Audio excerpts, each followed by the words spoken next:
fours are dead. So I'm not sure. He's on the Cotton side by Matt. Okay. 3, 2,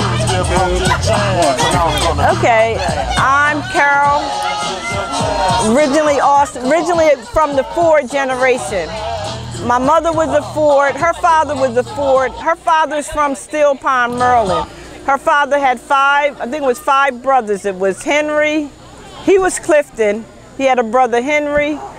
Preston was Aunt Bert, Cotton's father. And Henry and Harry, 5 boys. And they, from what I know, is they all was born and raised in Still Pond, Maryland, and that's where we became connected with the Cottons, you know, the Ford. I don't think she ever had the Ford name, maybe when she was young. But that's how we became connected with them. We came up here to Uncle Preston's wife's funeral, and we all connected then from that day. Ever since then, we became, you know, begin to know each other as family. This is my daughter, Kiana. That's my grandson.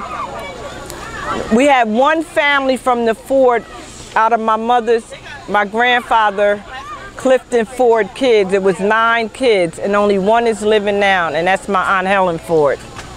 Everybody else has deceased, and from what we can't seem to find any part of the Ford that's still living in Maryland. And that's what we have to work on. So right now, we just connect with the Cottons. Yeah, I'm tall, so you gotta lift it up a little bit more. We connect with the Cottons.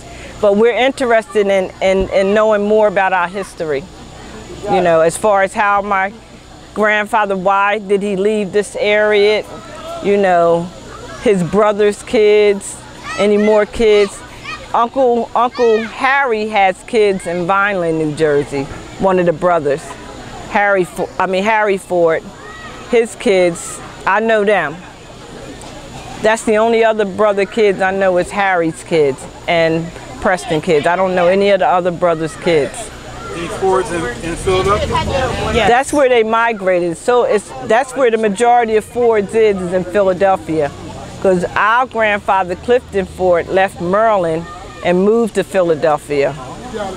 And I just recently found out, because I thought my grandmother, his wife, was from Philly, but she was from Still Pond, Maryland. And just doing some history, I found out, tracking it, that she was originally born and raised in Still Pond, Maryland. So that's another part of the history we're interested in finding out about. On her side, we don't even know her side of the family. So it's a lot that we still need to search, and in the near future, I'm gonna have the time to do that. Okay? Thank you. Anything else you want to say, ladies? No? Okay. All right. So we got us.